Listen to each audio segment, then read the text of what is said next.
When you know that you are queer, but your favorite drink is beer, that's gayish. You can bottom without stopping, but you can't stand going shopping, that's gayish. Oh, gayish, you're probably gayish.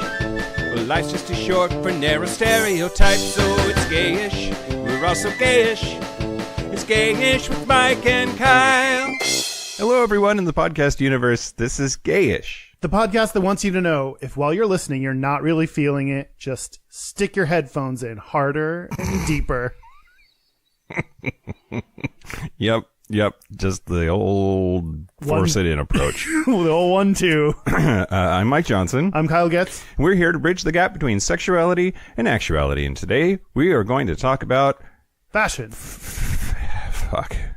Fashion. It's been a long time coming. Yeah. Spell coming? Spell long? No. Okay. But it's, I feel like I hate it so much. This is the perfect topic for us because it is exactly the inverse of what we talk about. There is the stereotype about gay fashion that every gay man is into fashion and blah, blah, blah. And you and I are both like, ugh. Like, even when I was like, we should do fashion, you were just kind of like, like you are now. Yeah. Yeah, that'll be interesting. Okay, but first, a correction. Okay. Yeah. Did I fuck up or did you fuck up? No, I did. I fucked up. I saw that Tony Perkins was part of the Family Research Council. He's not. He's part of Focus on the Family. Nope, other way around. I said he was part of Focus on the Family. He's not. He is part of the Family Research Council. I don't know what the Family Research Council is. Equally, something bad? Okay. Yeah, their bullshit is just as bullshit. Okay, great. That's helpful. But it's still part of Trump's Ministry of Defense of the Dark Arts or something? Yes, exactly. Okay. Yes, he's on the like, why Trump has a religion panel is beyond me. Yeah. The answer, like everything, is because God hates all of us. The feeling is mutual these days. Okay. News? Is it news time? Yeah. Okay. News time. First of all, super random, odd, weird. A trans woman in Russia has won a discrimination lawsuit against her employer. What? What? Yeah. So, even just that headline is interesting enough. Yeah. But then, dig into a little bit, and Anastasia Vasilyeva. Don't know. Anastasia, she was awarded nearly $28,000 in damages and lost wages after she was terminated from the Yanoshka printing press in 2017. She says she was dismissed from the position after she presented her employers with a corrected passport listing her gender as female. That process took her about a year to accomplish, but apparently you can do it even in Russia. That's surprising. Right? It's making me feel, I mean, we should all feel bad about how difficult it is to do anywhere, but in the US, it's making me feel bad if in Russia it takes about a year for someone, and I wouldn't be surprised if it's about that for the US, if not or longer. More, yeah. Because in Russia, I think a lot of things just take as fast as as long as it takes to find the right person to pay off. Oh, gotcha. Maybe it works that way in the States too. I don't know. Yeah, but yeah, I mean, interesting. Okay, well, good. I mean, not good work for Russia, but that's interesting. I didn't know that about Russia. So it gets even more complicated here, which I think is really interesting. So in 2000, a law was passed in Russia that named 450 occupations that women are forbidden to have. What? One of which is working at a printing press, which is Anastasia's employer. Okay. Hold on. Trans women are important, but let's step back to Yep. What are some of the types of jobs that women can't work at? Well, mathematician. No. Mathematician is fine. That's totally fine. Okay. So they're not basing it on stereotypes. Yeah, you're right. No, it's not. It's not like don't let her do math or don't let her drive or anything. It's it's reportedly intended to bar women from arduous or strenuous professions to protect their reproductive health. Oh, they're baby maker. Right, That's exactly. What's important for Russia's continuing. No lifting heavy items. Yeah. No, stay in the kitchen. Yeah, well, anything that involves heavy hip thrusting. Right. Yeah. Probably, you don't want those bones. That's right. You need to protect those. So it's interesting because then as soon as she showed her employers her updated documentation, they immediately referred to the list of prohibited professions and fired her. That's weirdly sweet. Like it's like validating that you are a woman. I confirm that you are a woman, and our horrible backwards laws. It's just like the worst kind of validation. Yep. It also, the purpose of the law was to protect her reproductive rights. Like, it's supposed to be to protect women's ability to have babies, which she ain't gonna have babies. Yeah. Like, well, she isn't going to physically carry them in a womb of her own body. Right. However you say that. I mean, but like, and if she was doing this job, she's worked at this place for 12 years using male identification. Wow. So she can do it, right? Like it's not like she's not already doing the job. Yeah. Well, it's just, I feel like trans issues are important in their own right, and they're not there for anyone else, but like they also, just by existing, like the fight for trans rights also then highlights other women's issues that don't make any sense. Like, what if I am a cis female that doesn't want to have kids, or I can't have kids because I medically can't? Now, do I, like, your law about protecting my ability to have kids doesn't matter to me because I don't want to or can't? Like, what, it just points out some of the flaws that, in a really interesting way. Yep, absolutely. So Coming Out, which is an LGBTQ organization based in St. Petersburg, confirms that the court decision was a landmark in the country. Quote, "This is the first case in Russia that we know of in which a transgender person defended her rights with regards to discrimination in employment.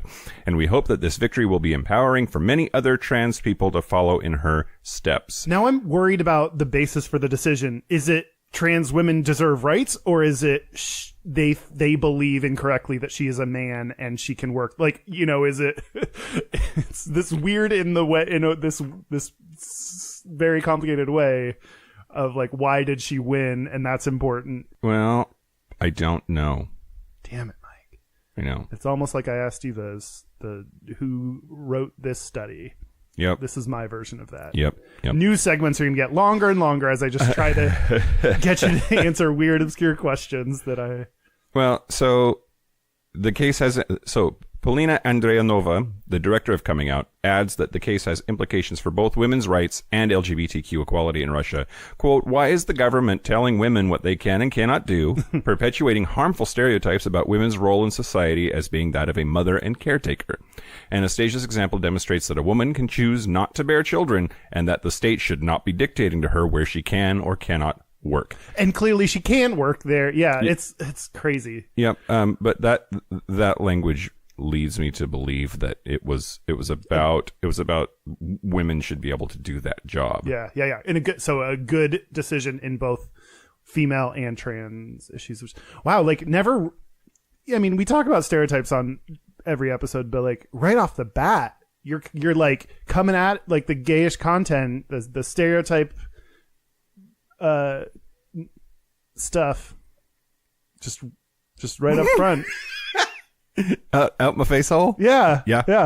All that stereotype stuff. Stereotypes. Dee-dee-dee-dee-dee. It's a type of stereo. Yep. Next? Yeah. Okay, so we were talking about the San Antonio airport forbidding Chick-fil-A to be at their airport. Yeah. Right? Yeah. Did you hear this already? Yeah, I think I know what you're going to say. So I don't know much about it, so... Okay, so San Jose... patron saint of tequila. Yes, absolutely. So they have a Chick-fil-A controversy at their airport now because the Minera San Jose International Airport, via the city council, approved a new contract with HMS Host Concessionaire, which meant that they had the right to put whatever places they wanted to in the airport, and Chick-fil-A is one of their clients. So their clients included Shake Shack, Great American Bagel, Trader Vic's, a brew pub, and unfortunately, Chick-fil-A. So this sort of slipped under everybody's radar. Like, San Jose is not the type of place that would be down with Chick-fil-A at their airport, right. But the contracts happened, and this slipped under their radar. They didn't realize that they were opening that door. So they voted to protest the opening of a Chick-fil-A at their local airport. They voted to surround the restaurant with pride flags, both rainbow and trans pride flags. The idea came from former county supervisor Ken Yeager, who's openly gay. He believed the flags could be used as a counter signal to the discrimination supported by Chick-fil-A. This way, arriving passengers will know that the city of San Jose welcomes all. Councilman Raul Perales liked this idea, adding that he'd like to see the location hire LGBTI employees so that everyone knows it's, quote, the gayest Chick-fil-A in the country. Okay, that's the quote that I heard. I heard gayest Chick-fil-A in the country, and I thought of it as like I don't know, like what's like the tallest pancake in the world. You're just like, how tall can it really be? Right.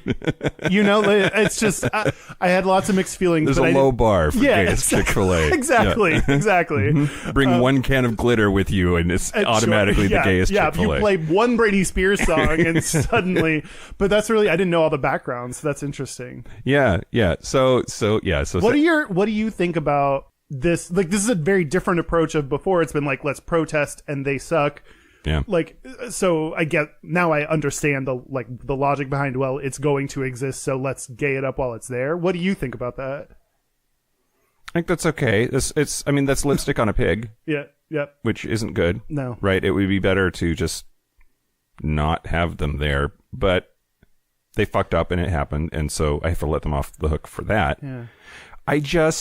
The Chick-fil-A thing really fires me up, and I don't know why I'm so bothered by it. I mean, I know why I'm so bothered by it, but I feel like there's so many other things that I should be more bothered by. Yeah. No, I get you. It's like in this world where literally everything is, or not literally, but like so many things are homophobic and fucked up. Why does this get you 10 times more fired up than all the other fucked up shit that happens? Yep. And I think part of the answer is, if I tell you spending money on that chicken sandwich, that money is directly going to hurt gay people. Mm-hmm. That money is being spent on organizations that are going out and fighting against the rights of LGBT people. Now you are culpable. You, the person that I'm talking to, that is your fucking money. Mm-hmm. You gave money to that train of horse shit. Yeah. And so it's on you. And not only is it on you, it's for a sandwich. It's for a fucking sandwich. No sandwich is that good, because the like sort of passive defense is like, oh, but they have really good chicken. Yeah. Fuck that. Doesn't matter. Find other chicken. Like, I don't understand why that's considered why is that okay? Why is that an acceptable response? Yeah. And then, so I've also heard recently, there's the guy on Facebook, Mark, who listens. Yeah. I don't know if we should say his name or not. We can ask him. Anyway, I got in a big fight on his Facebook feed with one of his friends, who he ended up having to block this friend and unfriend him. But not you. So you won? Yeah, Is that so I won. Okay. I won, but it was on. I had home court advantage there. Yeah, I that's think. True. Yep. But the other thing was like so you know where every single dollar that you spend goes, and you're certain that it's going to good people? No, and you're moving the goalposts. It doesn't matter that I know where all of my money is. I would love to know, but I don't. I do know that your money, if you spend it here on this fucking sandwich, is hurting gay people. I do not have to have a universal knowledge of how my money is being spent. That is not how this works. This specific example is bad, regardless of the status of the other things that are out there. It's fun that just your favorite podcaster may show up on your feed and argue with your friends. I really enjoy that. Also, like, I have that same, don't yell at me. I mean, do what you want, but I guess. But, like, I have that same qualm of, like, okay, well, technically, what percentage am I contributing if I don't go to Chick-fil-A? I don't like when people go to Chick-fil-A. So I'm on your side on that. But, like, I don't know how all of my money is spent, and I feel like I should know more. And if someone wanted to invent a, like, Mint style, mint.com, where you can, like, plug in all of your bank account, and, like, I would love that for, like, LGBT people, where you just plug in all your bank account info, and it says, like, 20% of your budget went towards things that are homophobic. Sure. Here's suggestions on how to adjust your behavior. Sure. Like, Yeah. stop paying straight bros to fuck you and call you a faggot and spit on you. Who knows what it's going to come up with? Whom knows? Whom knows? But I think the not going to Chick-fil-A is more symbolic than monetary, because this is the, like, every vote matters, sure, but in the dollar amount that you're contributing when you go there, it's not a huge dollar amount you're contributing. So I think it's really a symbolic idea of going to a place that has been so much in the news and so public about being anti-LGBT, and you still go there To spend purely discretionary funds. You know? That's where their discretion. Oh, they're like the nonprofit. They donate to nonprofits that. No, I just mean your $5 to buy a shitty sandwich. Gotcha. You don't have to spend that $5. Sure. This is not like your doctor, Sure. or like. Yes, I have one doctor in my area, so I have to go to this anti-gay doctor because there's nothing else. Yeah. Right, you have the option to spend or not spend this money on that fucking stupid ass sandwich. Yes. I think that I'm starting, like, even in this conversation, feeling like I'm coming around to this pro-LGBT Chick-fil-A, because the symbolism of having someone working on the inside of this is a Chick-fil-A, but has pride flags everywhere and we're hiring gay people and we're like all that stuff, like what that represents and the meaning that represents to the company that they're part of. Like, I really like that. So, it makes sense. What you're bringing to it is, really about the financials and the numbers and the data and, like, the logic of it, which is really important for people to realize, like, that part of it. I feel like I'm bringing, I don't know, and the marketing or the public view or the appearance of what you're doing is what the other side that I'm bringing to it. So back to your question, I think, of how do I feel about San Jose? Did I ask a question? Okay. Yeah, how do I feel about San Jose doing this? I'm worried that people get off the airplane and they're walking by and they're like, I'm a little peckish. I'm going to stop and get me some food. Look at that super gay ass Chick-fil-A. I'm going to eat at that one. That money is still going through the franchise to the corporation, and that money is still going to organizations that are fighting LGBT people. And the person that just bought that gay ass looking sandwich at the San Jose airport was sort of, that's a false sense of legitimacy. Or but at the same time, what if having all those flags and getting more people to go there shows corporate that, did you know having fucking pride flags everywhere will get a lot of people to buy your sandwiches? Money, unfortunately, speaks louder than most things. Like, maybe that could lead to saying, based on the numbers, you should be more gay inclusive. My guess is that it won't matter. They already are closed on Sundays because they're a Christian organization. The fact that hasn't changed says they are pretty staunch in their. I agree. Like being open instead of not open is more money. Yes. You will get more money being open than being closed. Yes. And they're closed on Sundays because Jesus. Except if you're like me and you try to pretend like on the internet, like you're like really good, then being closed most days but open every now and then. Then people, like, really, when you're open for business, people just go to town. Personal experience. Do you have a drive-through? Yes. It's not what you think. Okay.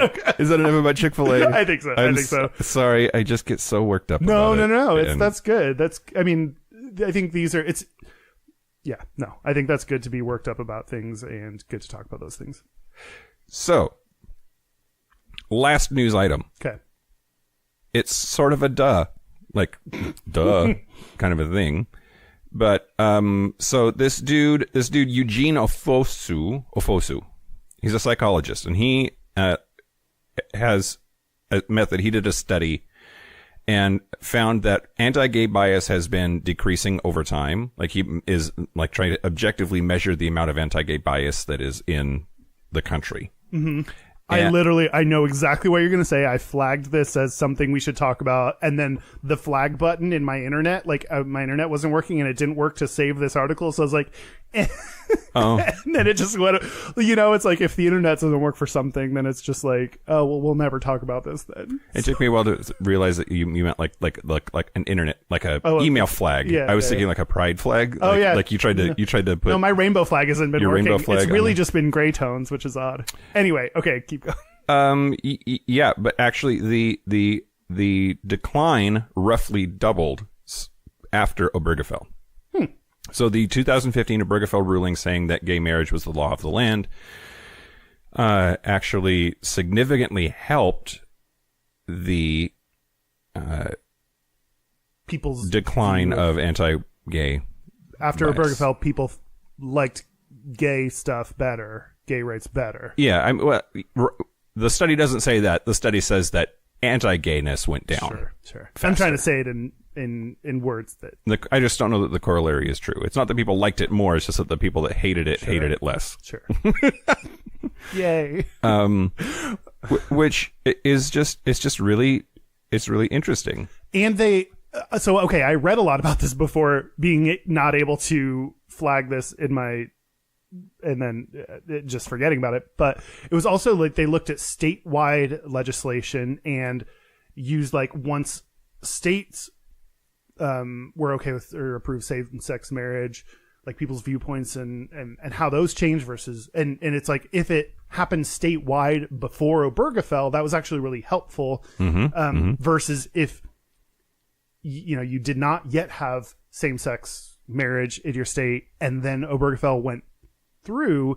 Some people like that actually made people angrier or more anti-LGBT because, or my thought on why that is because like you just feel like the country's doing something that like the Supreme Court is making a ruling that you disagree with and you're like, oh, they're stupid. But if you have like, more local, more personal things that say it's okay, then you're like, okay, I'm getting on board. And then, okay, makes sense. The logical leap is that my state did it, now the country will. So I guess everyone's on board and I'm cool with it. Yeah.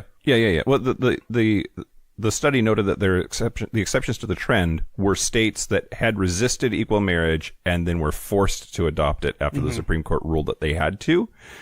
And so those states experienced a backlash, quote unquote backlash, apparently reflecting the sense of symbolic threat to their conservative values. Which it's just like you said. But, yeah.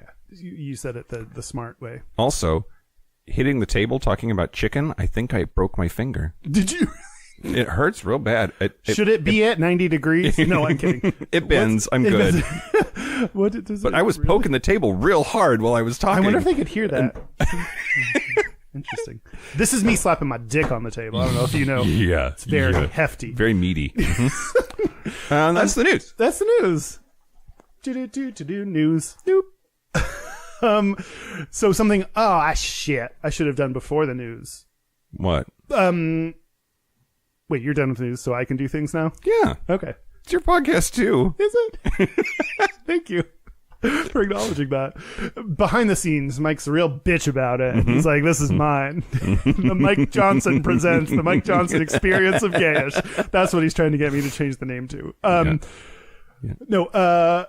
We have new Patreon members. Great. I'm going to say, I'm not going to... Give us your money. Thank you for giving us your money. Well, I mean, give us more money, sure, if we want to keep milking that cow.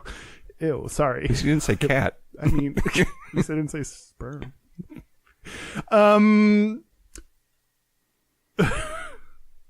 Hey, Kyle. Hey, Mike. How are you? I don't know. Okay. Does your milkshake bring all the boys to the yard? My yard is only so big, There's a significant number it brings to the yard, but we have to really phase in turns. There's a waiting list. There's a fast pass. We really just have to work the system here. You have one of those like take a ticket and it says now serving 12. Yep. And Sometimes it serves 12s, 13, and 14. Who knows? Yeah, sure. But, we really had to, Khalees had the like idealistic view of it, and I had to really bring the reason and practicality to my yard and the boys therein. Anyway, thank you. Speaking of that, thanks to our Patreon members. Hello, Patreon. Tyler Tyler Well, I got to his last name, and Tyler Mychek. Tyler M. Thank you to Aaron Barron. Nope, Alex Barron. I just wanted to rhyme so bad. Alex Barron, and you'll have to help me with this. WTF Johnson. WTF Johnson. Mm-hmm. Yeah. Oh, you have no You're fine with that? There's no questions you have with that? Just one of your family members, probably. What the fuck? Thank you. Okay. Oh, now I get what those letters mean. Am I related to that person? I might be related to that person. Is there any way to get more information? Oh, yes. I know their actual name, but I don't want to say their real name because they signed.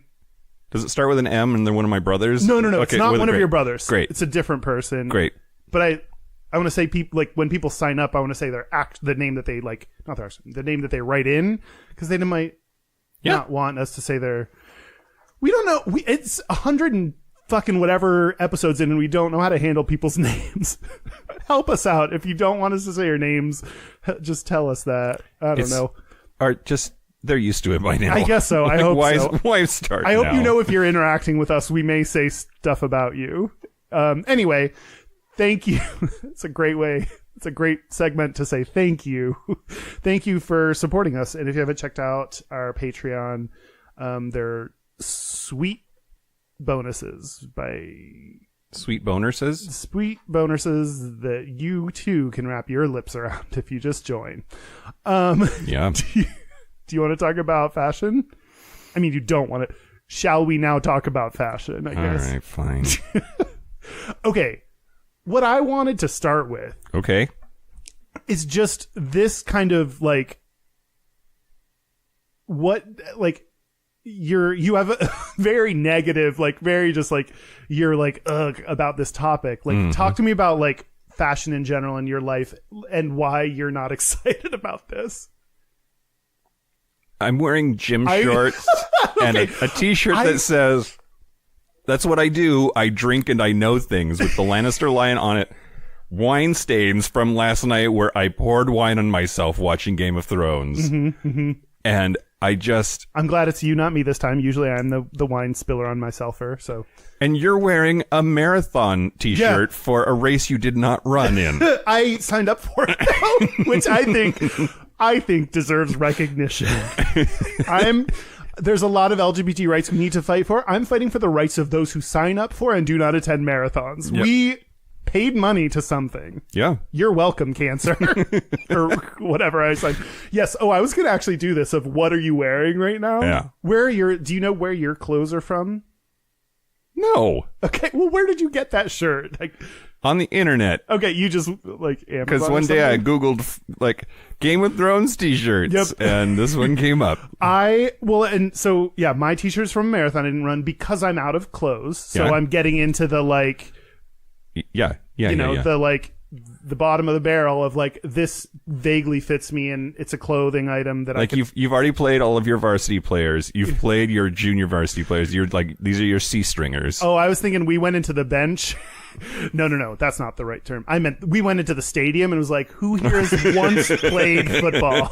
Anybody? That's where we're at. And then I'm wearing shorts that I also bought off the internet because I was like, what are comfortable shorts? Yeah. They're green, so that's like a little spice of something, some kind of color. Mint? Yeah, sure. I don't think these are. These are like forest green. Oh, they are. They're foresty.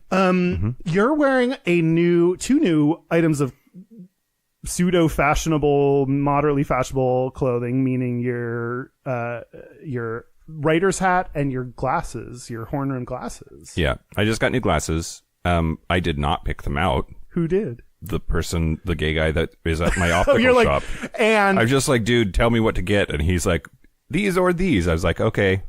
So, question. Yeah. When you realized there was a gay dude that might help you out with your glasses, were you a little bit like, oh, thank God, just pick these for me? Yes. And it's also because, I love my optical shop, by the way. I think it's fucking phenomenal. I don't know if we should plug them or not. The Queen Anne Eye Clinic here in Seattle, up on top of the hill, is I need to get a new, amazing. Like eyeball place. They're amazing. Okay.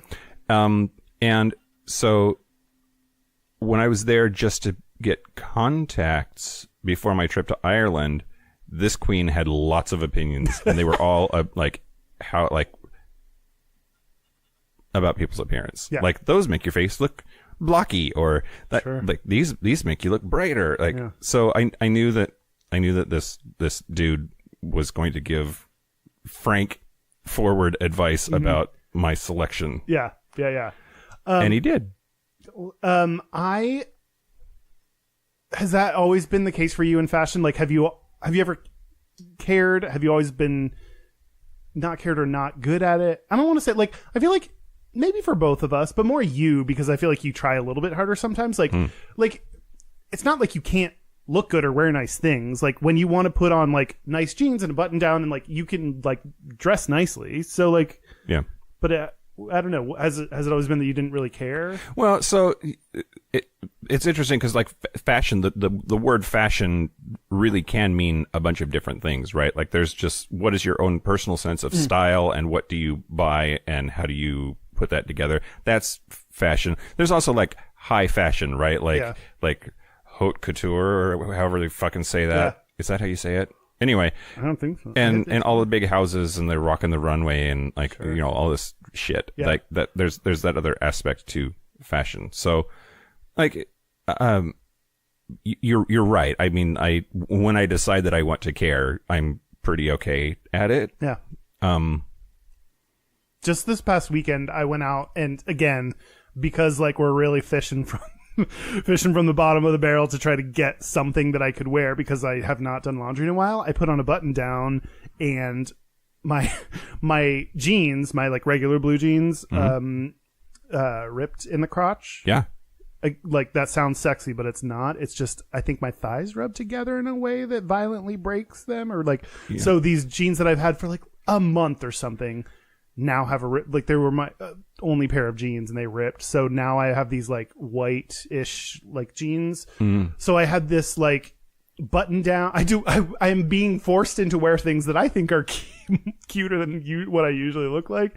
And so I was like wearing a button down and these like white jeans and I was getting lots of attention. People really loved them. One, I think the jeans were like tight. And so like, with my ass that works and I was told I should buy every color of those jeans that are made available but it was so funny for me this weekend to kind of be forced to put on nice things and then getting attention for those nice things. So why do you think your nice things are so deep in your closet?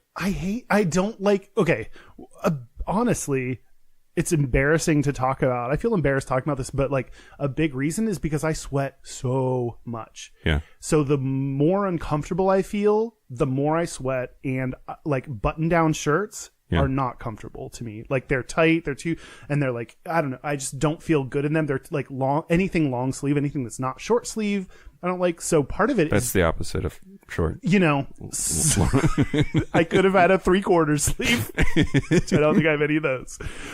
But yeah, like part of it is that. Part of it is just I like being comfortable. Part of it is I have a boyfriend. Fuck you. I don't need. I feel like part of it is to impress people and be like, "Hey, dude, sleep with me," but I don't have to do that. I don't know, but I just don't.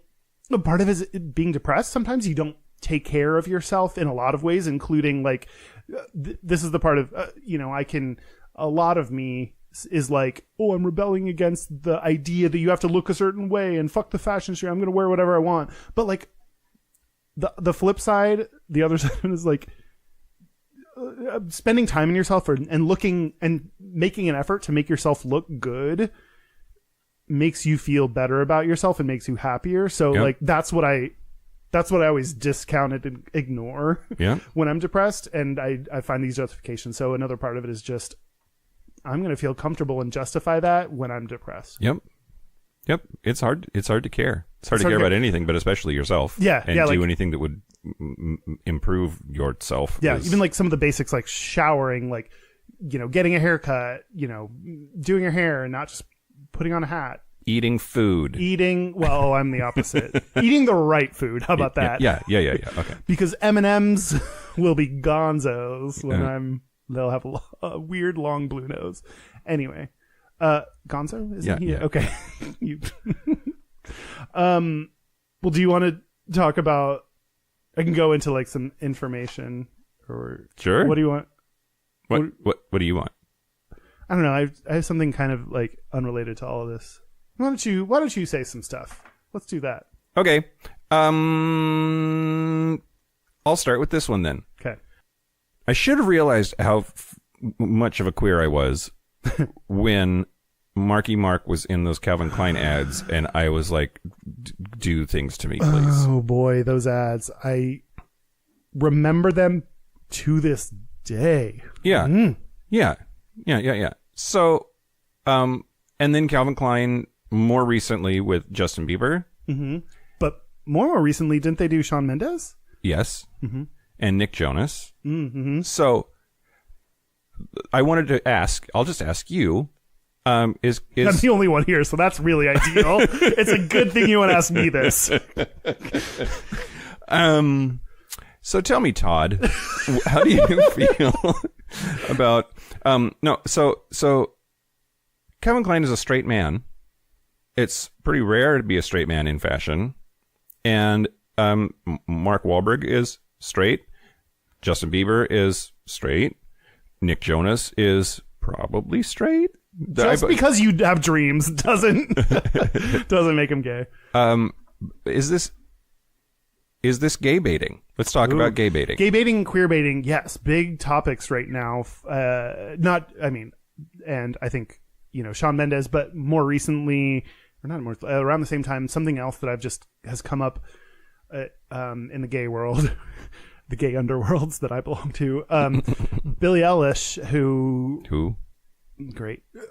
In certain gay circles, I guess I'll say then, released this album, and one of the songs is called Wish You Were Gay. And a lot of, basically anything that has gay in the title now, especially if you're not a gay person, the question comes up is, are you just doing this to try to, and especially when it's in this stage where even though it's accepted, you'll still make news stories and people still disagree with somehow being gay, so you can get publicity by doing gay things or attracting gay people. Yeah. So yeah, I think this is a really interesting, huge topic that I've been thinking a lot about myself. So with that, what was your question? Is this gay baiting? Is it for all of these straight dudes to be making smoking hot photos of dudes in their underwear to sell underwear? Is that gay baiting? That I don't know. I don't think so. Because straight guys buy underwear too. Yeah, and in underwear commercials, we never know at these. We're probably, or maybe it's ladies buying their underwear for their men. Oh, that's true. That's a good point. Of women sometimes doing the shopping, but then I don't think that Nick Jonas is necessarily their type. Oh yeah, he's everyone's type. Because he's fucking hot. Because he's smoking hot. Even Okay. asexuals are like, but I'm asexual, but Nick Jonas, have you seen him? Well, part of what, the earlier question I'm starting to ask myself is, do I care if it's gay baiting? That's something I'm like, okay, let's pretend it is. It's kind of cool, actually, that a tactic is, that nowadays a tactic can be, let's make something that gays will really like. To some degree, we're gay baiting. To some degree, because our goal is creating a gay podcast that sure can, okay so, but we're not doing it with your abs. What? They're too far, they're too deep inside of what I got going on for us to do that. Girl, same. Well, there's some, we're not using our sex appeal. That gay baiting to me implies or requires sex appeal. See, I don't think it necessarily requires sex appeal, because what I just mentioned, before this, is a song that talks about a gay dude. It's I don't know her orientation actually, but it's a song where a woman talks about a guy that she wanted to date and has the word gay in the title. I think she wants him to be gay. Yes. So that she's not into him anymore. What was the, I think the song is this guy isn't into me, so I wish you were gay so that it made me feel better and had a justifiable reason of you're not into me versus just you don't like me. That'd be way easier for me. So then it is about sex appeal, sort of. It's an abstract sort of a thing. But we're the same thing. We've even said when we publish a episode called Butt Stuff, or come listen. Come listen for hot holes. What that episode did real great. Hot Hot Holes? Hot holes. Did we do an episode called Hot Holes? Everyone's going to wonder now, and they're going to look back through our history, and then they're going to find something else they want to listen to. That's marketing for you, everybody. Good work, Kyle. So we use sex, we use words to get people interested in something from a sexual place and then want to engage with it. So like everyone does this, including us, to some degree. And then I think the question of gay baiting is, did someone think? I guess like how genuine is it? We're also not straight, Kyle. Did you know that you're not straight? Well, talk to me when Charlize Theron? Yeah, when she's in a movie. What, you want to bang her? I want to bang her from behind. Okay, great. She's not here right now, so you are gay. You don't know that. I mean, you, the listener. Charlize. I also thought her name was... Do you want to weigh in on this? She's too skinny to weigh anything. Oh, God. So, to bring us back on topic, yeah, I feel like is what you're about to say. Gay people have a lot of disposable income. We tend to be pretty successful and have less obligations to things like family and children. And that's changing. But for a long time, we've been a demographic that is a big old shit pot of money for people. So I think that the problem is straight people going after that pot of money by using salacious, hot, sexy photos of men. Mm-hmm. I think that has to be part of what's going on. Yeah. Right? I mean, well, like, a little bit of me wants to say, like, we could do that. Like, why don't, and part of me kind of thinks we should. Like, what if we had hot dudes that were, I don't know, listening to us? How do you take photos of a podcast? But, like, if we had, like... Or, like, I have that super hot fraternity brother that agreed to model our t-shirt for us. Like, yeah, so like, part of it is, like, everyone kind of knows if you get hot dudes to pose in something or look hot, people will be more likely to engage. And I think what I've learned in talking to Davey Wavy is, you know, he uses that to his advantage, but he also has something of value behind that. So his hotness is not all that he has to offer. Once you get there, he's providing useful, meaningful content to gay people to help improve their lives. So to me, it's about the intention behind it. He is also gay. He's also gay. Like the moral ethical problem is people who are not gay using sex to reel gay people in. Yeah, but I guess my point is, like, anyone, including gay people, can use gay baiting as a tactic because, like, we are gay, but also if we put out these images of, like, here's who we are, and, like, we just made some fake two people. I've thought about this. If we, like, made up two people, like two smoking hot people that, like, we just told everyone we're Mike and Kyle, and they were just shirtless and jacked, we could just be like, hey, everybody. And when we go to events, we have to, like, wear an earpiece. They have to wear an earpiece so that we can tell them what to say. Okay, hot Mike, you're going to say this now. Exactly. Hot Kyle, shut up. That's exactly what hot Mike would say. Yeah, but you're right. I actually think that goes into the point that I'm saying of, like, when people are gay, your assumption is they are doing it from a genuine place. And the reason you have questions about non-gay people is because are they being genuine about it or not? I think in both cases, the gay guy and the straight guy both genuinely want money, right? From the gay people that have money that are going to spend money on things. Yeah. It's just the manipulation of a sexual minority that they are not a part of that bothers me when it comes to straight people. But yeah, I agree. I completely agree. Like, straight people will be, especially straight people in, you know, companies or marketing people that are using this specifically as a tactic. I don't think gay people are immune to this. I think gay people can use what they know about gay people to then manipulate gay people to do a thing. So to me, it all comes back to, you know, even though straight people may be more likely to do it, it comes back to manipulate people. It comes back to intentions. Like, what is your intention behind this? Do you have a genuine care for gay people or not? And I think some of the responsibility is on the gay people. So when you put out a underwear ad with Nick Jonas or Justin Bieber, they're not doing anything specifically to gay people. I mean, unless Yeah. they buy like, I don't know what their marketing strategy. They could have like bought ads in gay magazines.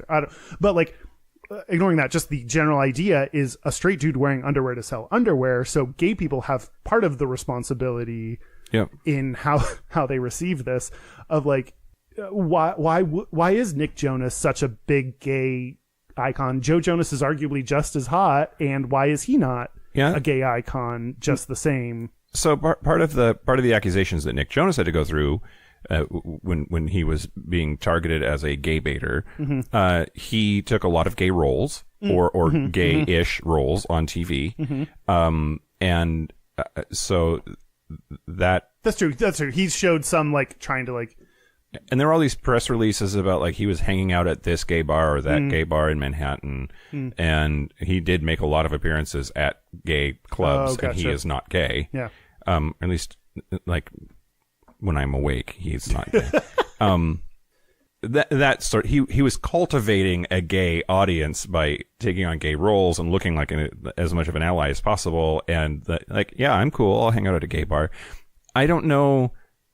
I don't know. I don't know how I feel about that, because I also think that like we have straight allies that hang out at bars with us all the time, and it's wonderful, and I love having them. And that doesn't mean if they later, oh my God, What? do we have any straight friends that have hung out with us at bars that are hot enough to be an underwear model? Because if they did that, would that be gay baiting? Anyway, I'm off on a tangent. Sorry. You're now dreaming while you're awake. Yeah. I think what is important to me is if you have a history, like all the things you're talking about with Nick Jonas is going to gay bar, like the things he's doing are actually good things, positive things that we want. So in questioning whether it's gay, like him specifically, is he at fault for this?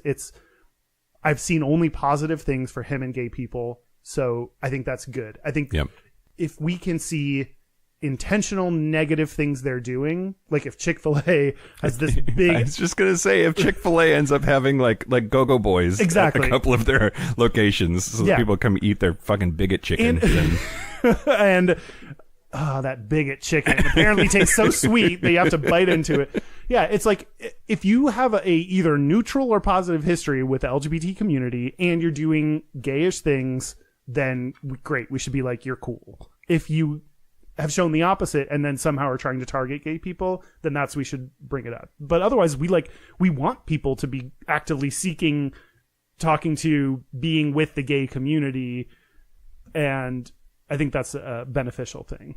Okay. All right. Go ahead. I'm going to tell you.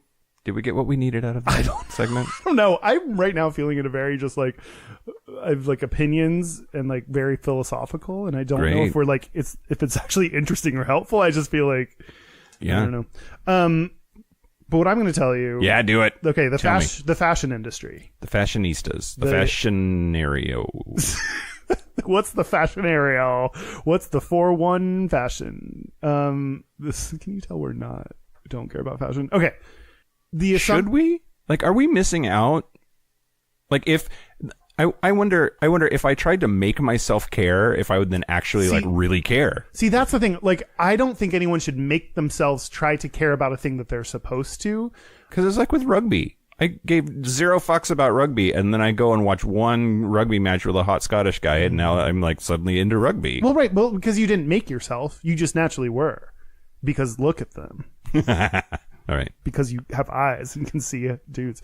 I think, and that's partly like one of the big things that, in thinking about this episode, I don't always think about this, but one of the things I want people to take away is like, you can be gay and not care about fashion. A lot of gay people don't give a fuck maybe they do care and they're horrible at it. Like, that's fine. And hey, straight people, we don't ask your gay friend to shop for you unless you actually think they personally have good fashion. Yeah. Cause like, we should have had Kelly on this episode, by the way. Why?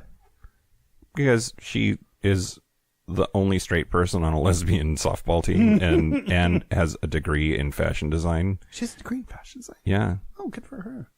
Now she works for a professional sports team. I know. Why does she dress like she does? Because she works with lesbians. Sorry, these are examples of harmful stereotypes. I wish that people knew that they don't have to care about fashion. That is not a requirement to being gay. And Right. if anyone tells you they'll take away your gay card for not dressing well or whatever the fuck, then they're stupid and you're better than them.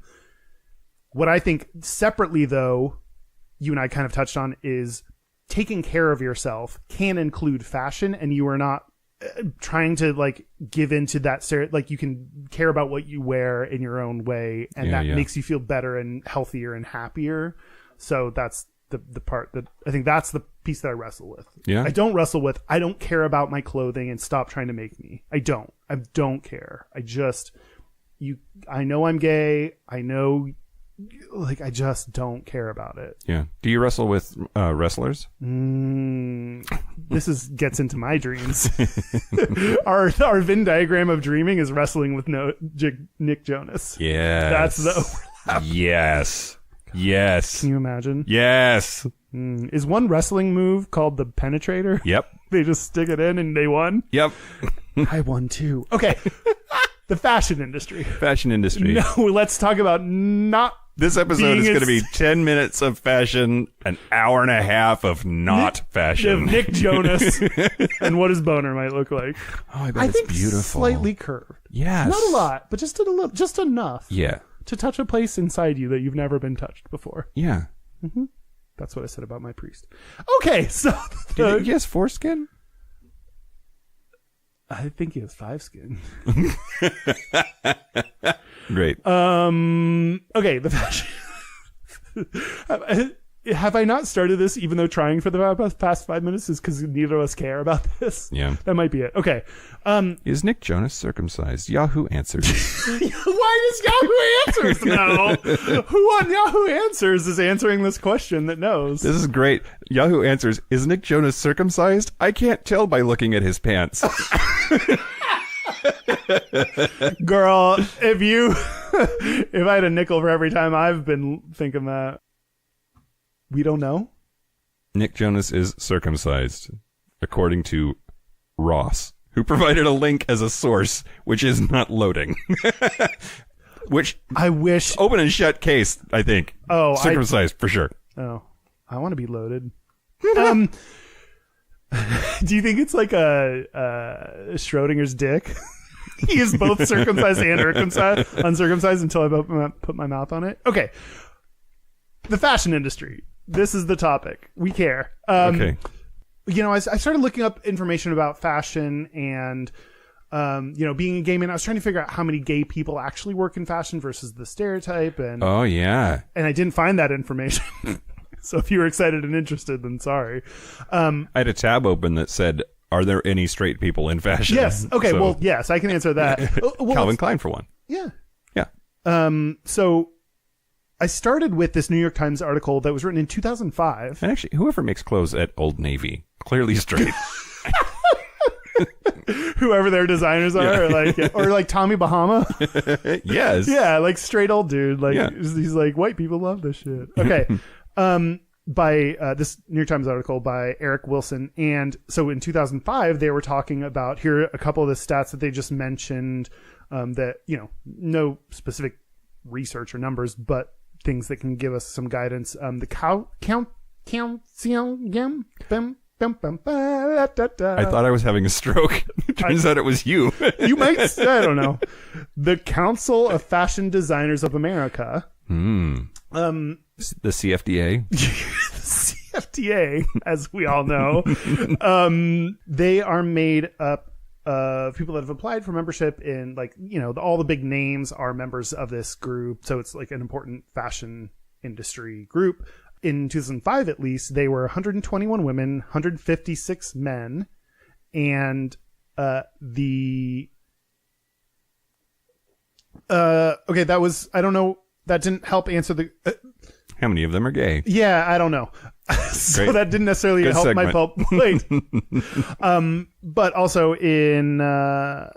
separately, since 1986, the annual Perry Ellis Awards for Young Talent Ooh. have been given to 8 women and 29 men. 20 of them have been openly gay. So that's 2/3 Yeah. of the people at least awarded have been gay. 1/3 of the men have been straight.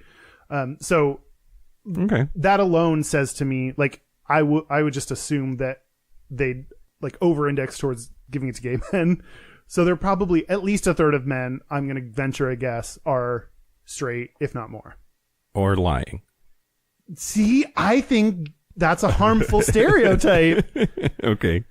So what this article actually said is, well, one, I mean, it shows that there are straight men in fashion, and the assumption is that you are gay, and that's actually bad because they're like, to just assume because of anything that you're gay is hurtful for gay people. And I think this is where it gets into like stereotypes that should be helpful of like, oh, the fashion industry is gay. Like that's somewhere where we'd be like totally open, accepted, or gay people all dress really well. Like there's some stereotypes that are good.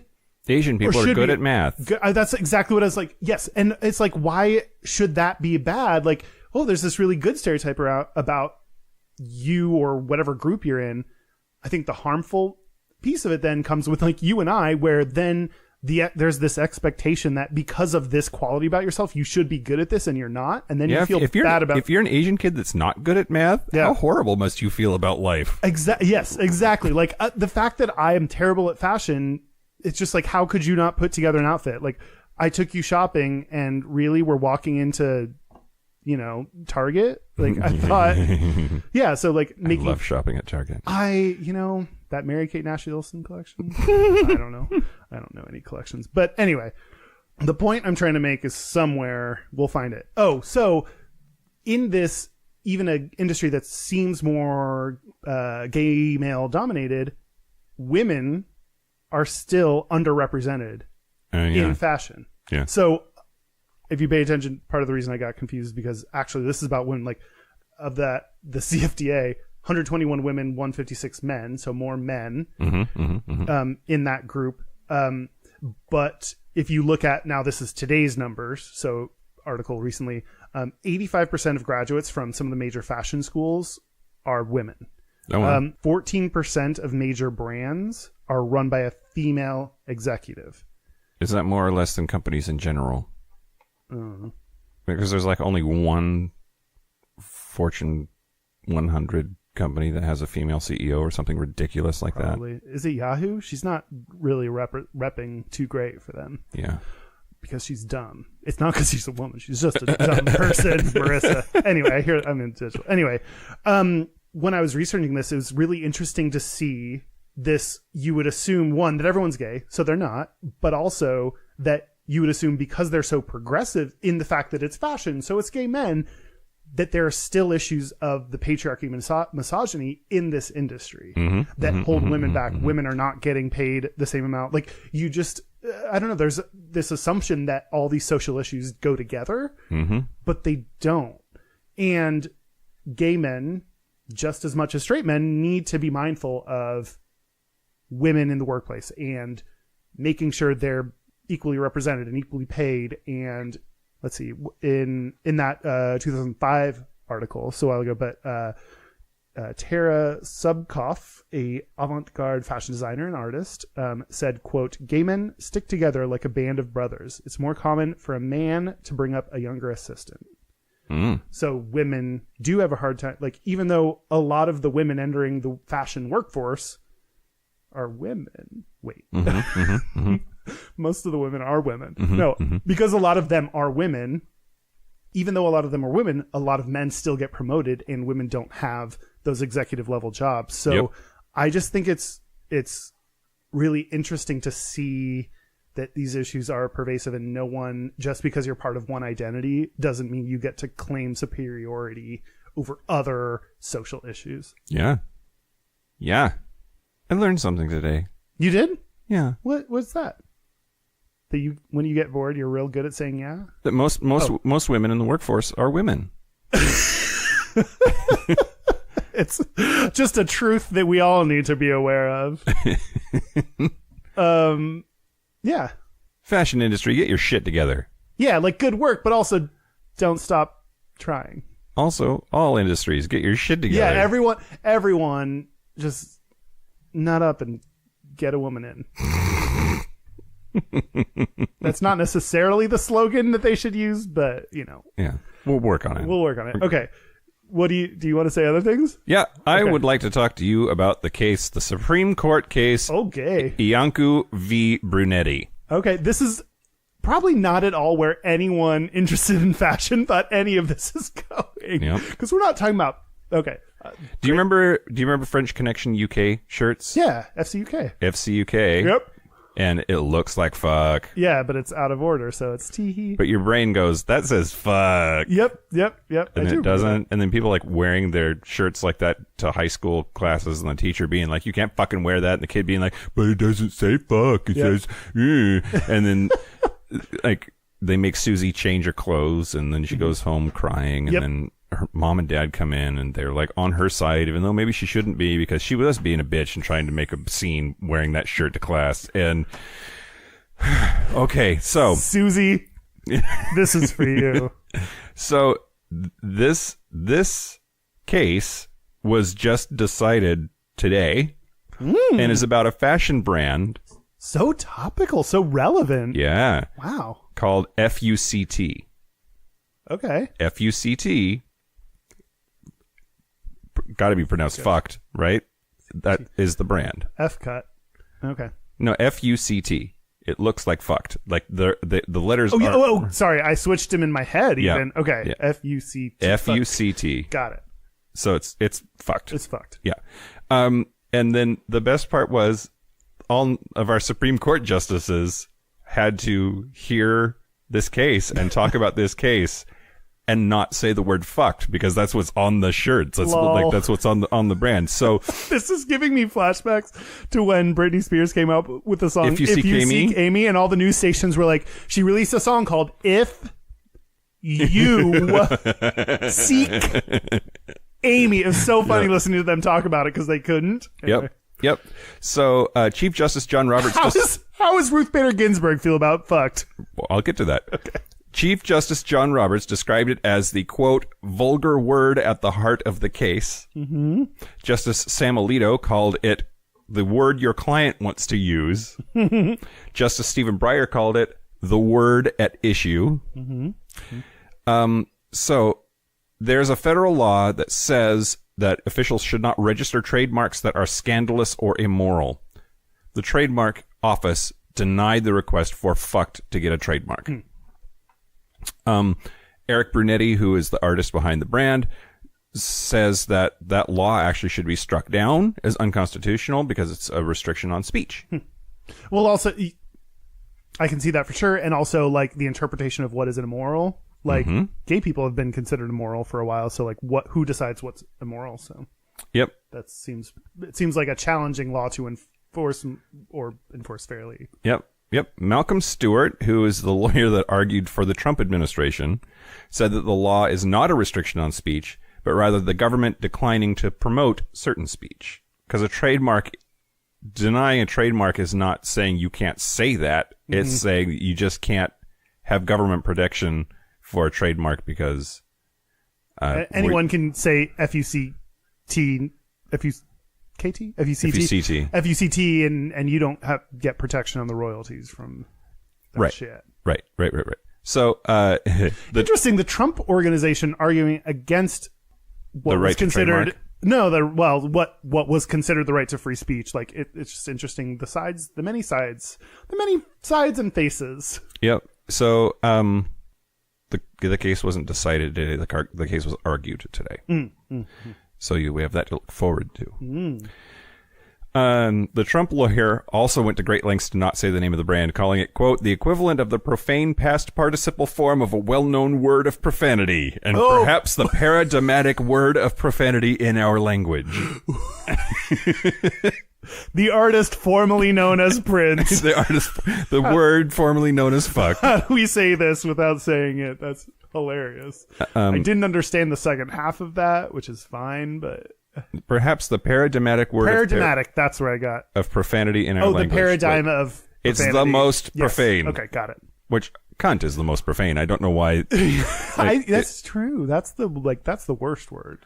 You know the 7 words you can't say on the radio? No. Cocksucker, motherfucker, fuck, shit, cunt, cock, and pussy. Say it to me slower and backwards. Pussy, cock, Oh. cunt, shit, fuck, Yeah. motherfucker, Why do cocksucker. Why do they need to have fuck and motherfucker? You'd think. And close enough. why not fatherfucker? Why don't we say fatherfucker? Why don't we say fatherfucker? That's sexist. Yeah. And homophobic. I'm gonna start yelling that, like stub my toe, Fatherfucker. daddy. Okay. Daddy fucker. No, that's just a twink. Okay. What? So it's interesting too because the justices 2 years ago, by unanimous decision, they ruled in favor of an Asian American rock band that named themselves the Slants. And the trademark office said, no, we can't do that because it's racist against Asian people. The Supreme Court actually sided with the band and said, you guys can call yourselves the Slants. That's fine. Yeah. That seems pretty obvious. Or, yeah. That's just funny. I mean, yeah.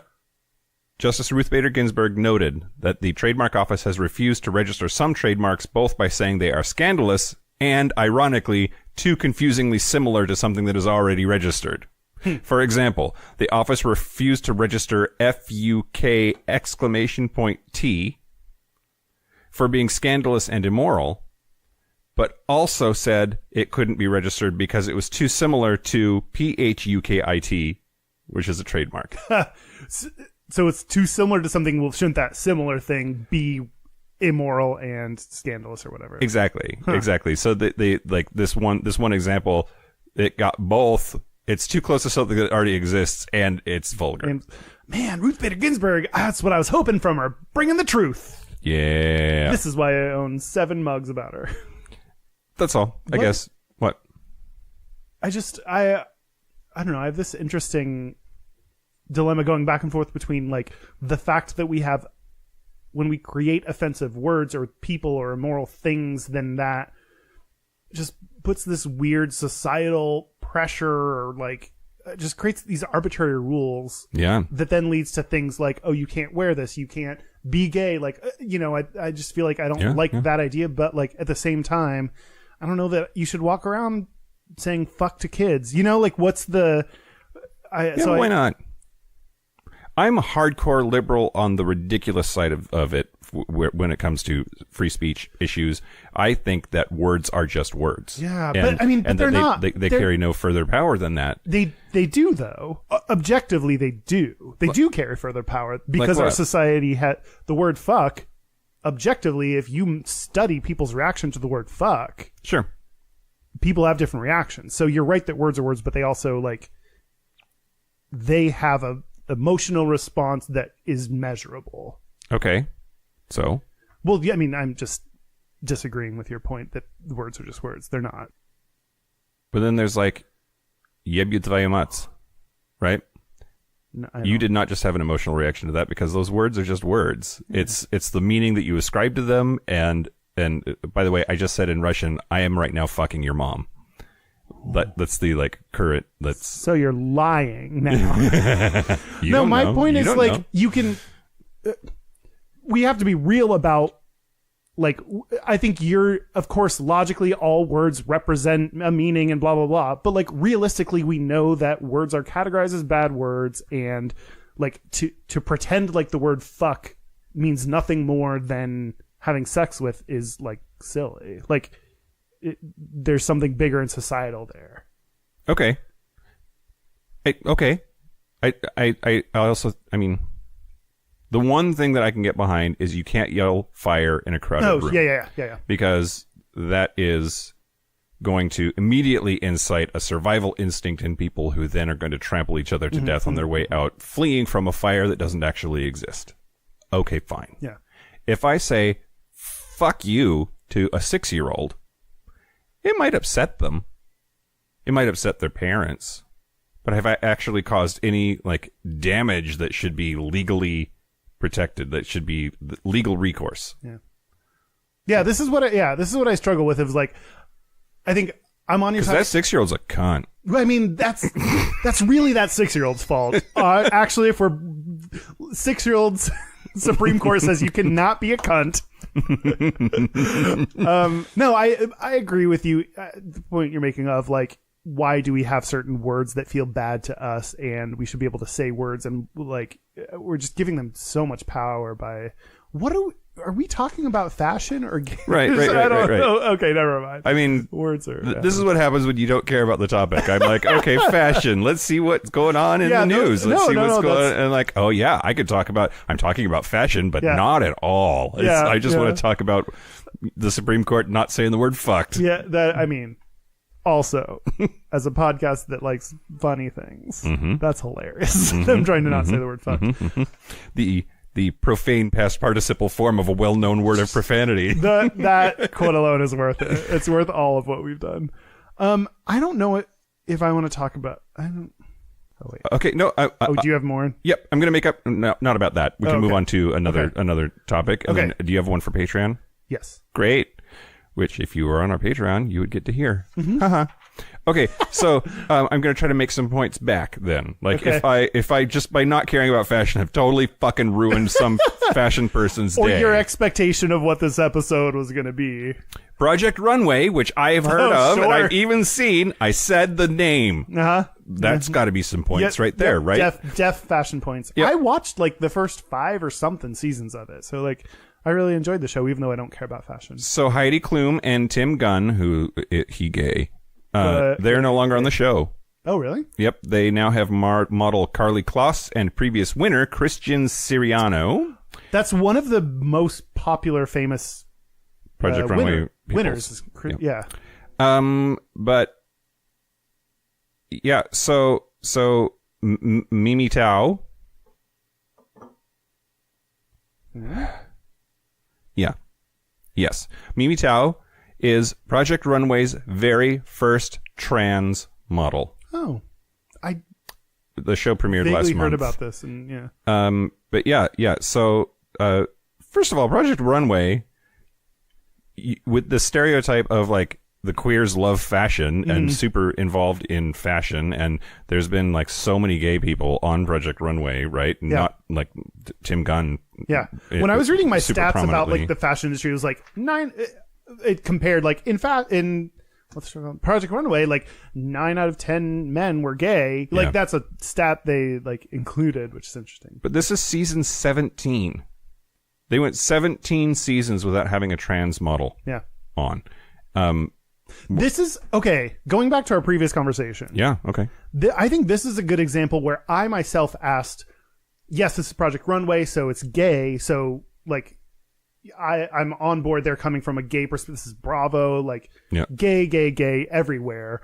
When they included a trans model, I'm like, are they just doing this for the attention? Are they coming from a genuine place? Like those questions of gay baiting, you were talking about straight, like it's all about like straight people. Like, are you just doing this to gay bait? I guess this is trans baiting. Maybe that's a new thing. It's not jerking off to trans porn. No. Trans baiting is, but like this to me was like, Project Runway, the marketing side of me is like, they've been on the air this long. They're apparently, I didn't know this, don't have the 2 major people that were on it. Yeah. Are they just trying to get attention by putting you throw a trans person in something and try to get publicity for it? Or like maybe mitigate the dip in ratings that they're going to get by losing their 2 big people? Yeah. Like when Mary Berry left the Great British Bake Off, I was like, nope, never watching it again because I heart her and I want her to be my best friend. Yep, but then you saw Fiona? Prue. She looks like a Fiona. Let's be honest. Anyway, you saw Prue and then you were like, after episode 1, you were like, that's fine. I more miss the non-lesbian lesbians. One of them is a lesbian. Oh, good for her. The 50% lesbian couple. Yeah. They should be called the 50%. Anyway, fucking Johnetta and Lucy. What were their names? I don't remember their names. It doesn't matter. But they replaced them also. They were, and the new people. Give me a break. That's my analysis of this. Give me a break. Give me a break. Mind the break. Should we take a break? Wait, I just interrupted you in the middle of a segment. I don't think so. I think you can finish this and then we'll take a break. Okay. Oh, right? Or Or you just wanted to point out they have a trans model? They have a trans model, and like they lose their 2 big stars that were the hosts, and then there's going to be a dip. They're going to have to rebuild their viewership. So let's put a trans model on there to try to like. This was a little bit of baiting to try to get people to. Could have been. I didn't think about it until you said so, but like it absolutely could be. And like, okay, not. I feel like I'm keep interrupting you to go back to our like gay baiting and queer baiting and like. But is that bad? They're trying to get viewers by putting a trans model in it. Like, if it makes news and people start watching because there's a trans model in it. Yeah. I don't know. Is that maybe like gay baiting or trans baiting? That's not a phrase that people use ever. Why do I feel weird trans baiting? Yeah, I feel weird about saying that phrase. Anyway, like queer baiting, we'll just call it that. Like, maybe that's not always a bad thing. Maybe I feel like it's always used in negative context. I mean, maybe it's not bad. I think, necessarily. I think it's about intention. Yeah, that's what I was saying. It's like people who go to a big party and they're going to network, and they're just like handing out their card left and right and being really aggressive with people instead of networking the way that actually works, which is to go and just meet people and introduce yourself and try to make a genuine human connection. Yeah.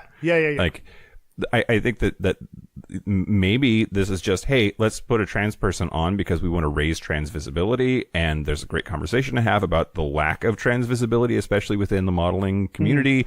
We can, we're being good allies that way. Maybe we'll even sort of show our dirty laundry that it's taken 17 years for us to get to the point where we had a trans model on, and that's good for and then and on top of that, maybe that also helps our ratings. Yeah.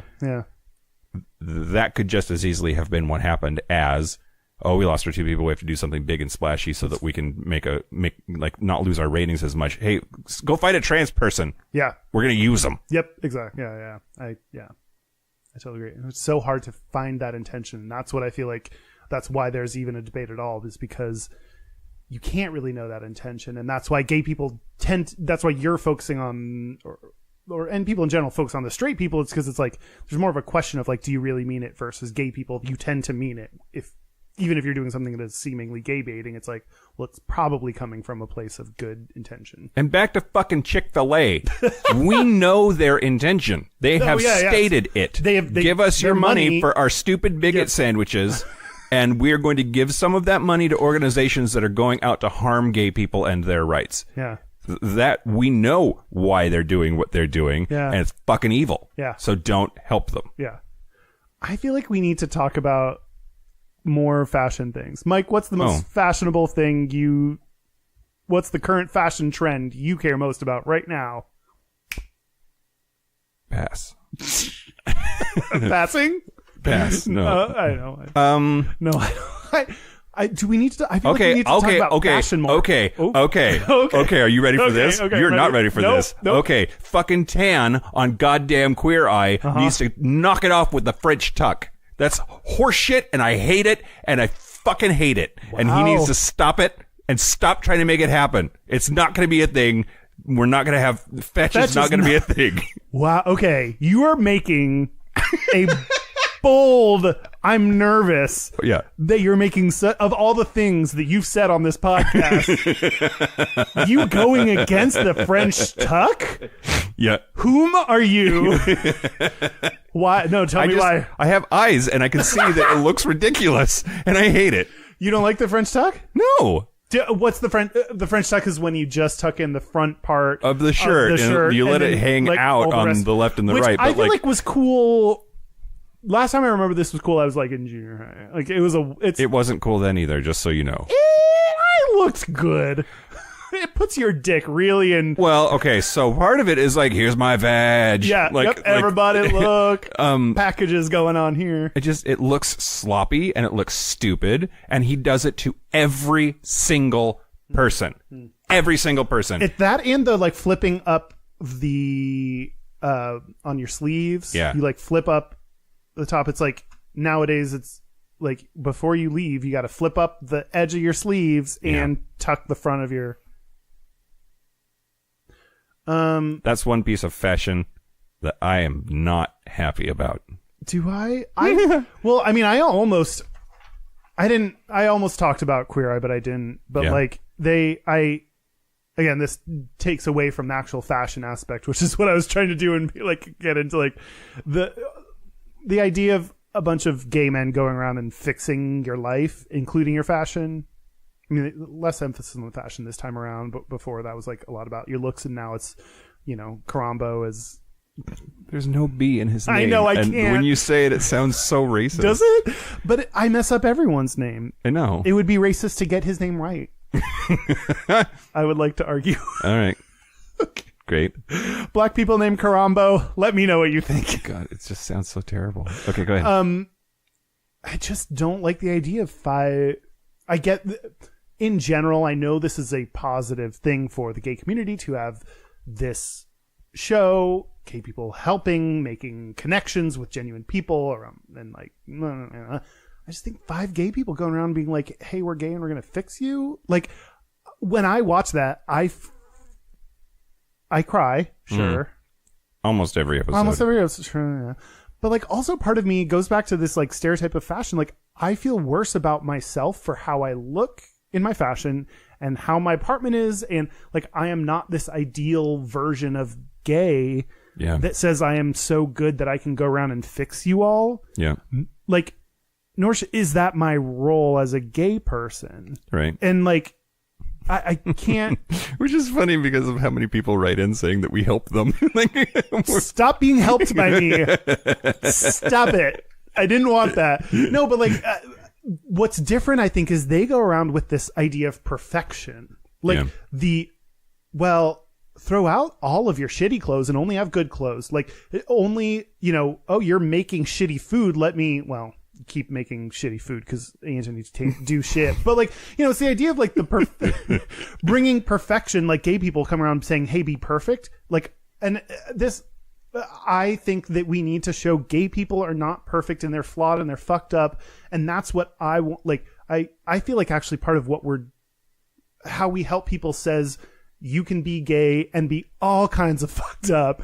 And in fact, you've convinced me, Tan. Keep the French tuck because it shows people that we can be fucked up. It really reflects this error of judgment that even gay people are susceptible to.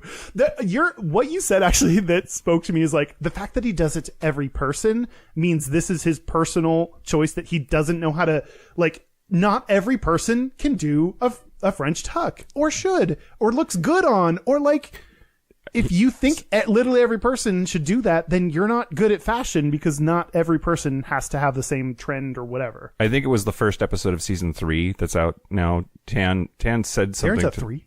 What? They're into 3? Yeah. I thought they just did 2. Wow. Season 3 dropped like a week ago. That's why I'm like reinvigorated and angry. Oh. And like, it was in the first episode, I think, that Tan did this, like, I'm going to make the French tuck happen. Like, I'm going to make fetch happen. Oh, he actually said that? He didn't say the word fetch, but he actually said like I'm going to make it happen. He did a thing with his finger where he was like, I'm going to, like, it's a thing. And so he wants to die on that hill. Yeah. And I want to choke him. That's all. Well, okay, don't. That could be a compliment to some people. I'm also sad because like I would love to meet them one day, and like I don't want him to think that I hate him. I just hate the French tuck, and I hate that he's trying to make it a thing. I think he's lovely, and I like his clothes choices for many people. Well, also you can tell like him as a person is very genuine and heartfelt. He cares about the people he's working with. He cares about the other queer-eyed dudes. Like, so yeah, we're allowed to criticize things that gay people do, and it's not an attack on their person unless you're Anthony. Yep.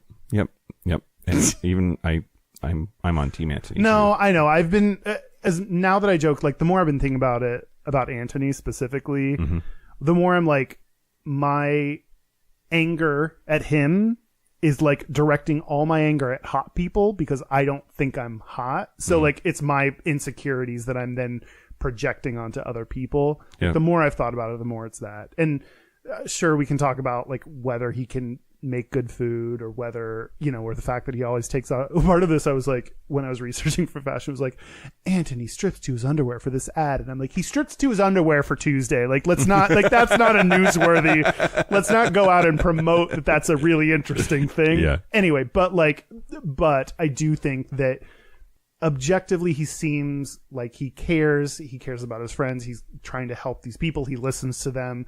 And he's also, maybe he got his job because he's super hot. Maybe he didn't. Maybe he's really good at it. Maybe, I don't know why, but like, I'm a lot of my anger towards him is my anger at hot people, because I don't feel like I have that. So it's a lot about me and less about them. For sure. No, I get it. Fashion. Well, and fashion, back to Tan and fashion, I think it's interesting. He takes them to different places. Like, he really does a good job of trying to understand a person's fashion needs and what their style should be, and he pushes that envelope. But it's not like you always see him at Nordstrom, right? Like they go. He took one guy to not Bonobos. What's the starts with a B? Barney's. No. Pottery Barn. Never mind. Okay. We can cut that part, I guess. But like, I just noticed that he even takes people to different stores, right? And so he does, like, part of him does adjust for the fashion and the appearance of people, but it's just the French tuck that he's clinging to. God damn it, I fucking hate it. I love that. I love it. I just love your anger at it. Great. It's so good. Now do you want to take a break? Let's take a break. Let's take a break. Break. I broke it. This is the part where Mike and Kyle take a break.